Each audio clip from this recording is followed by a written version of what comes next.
وراقبوا الرحمن جل جلاله وتقدست أسماؤه وتعالى، وأكون للوطن الحبيب مشيدا أنمى إليه وأستفيض جلالا وأراقب.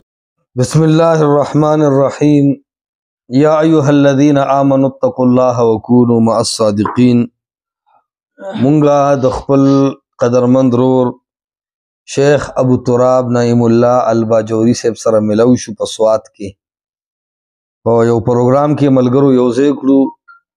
موبایل خو ډېره رابطه کېده خو مخامخ ملاقات الله ګواه د ډېر زړه راته خوشحال کو او د اوږد ملاقات مقراله چونکې شپه منځ کې تېره شوه نو په دیني ډېرو امورو باندې هم گفتگو وکړه او ډېر خوند یې راکړو الحمدلله.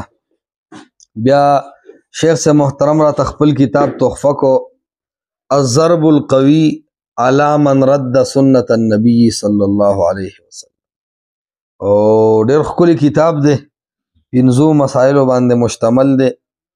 رفع الیدین مسله ډېر په ښه انداز باندې کړې ده، علمی انداز هم دی، عوامو ته هم فایده رسی.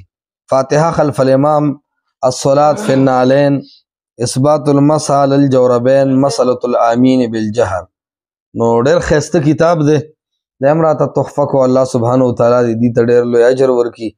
قلم کې او په ژبه کې دی الله رب العالمین صلاحیت نور هم زیات کړي او څومره ملګرو چې دلته زمونږ مېلمستیا وکړه، اکرام یې وکړه، مینه یې راکړه، الله رب العالمین دې ټولو ته ډېرې خوشحالۍ ورکړي. جزاکم الله خیرا کثیرا.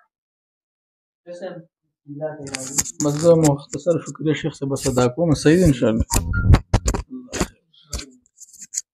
بس به ونشي. جزاک الله خیرا. د شیخ صاحب ډیره شکریہ ادا کو.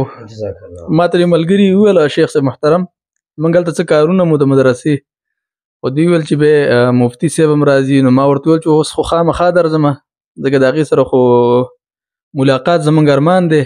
الله رب العالمین دې زموږ د ملګرو د موحدینو د مینه همیشه دپاره باقي پاتې کړي. جزاکم الله خیر، حیاکم الله.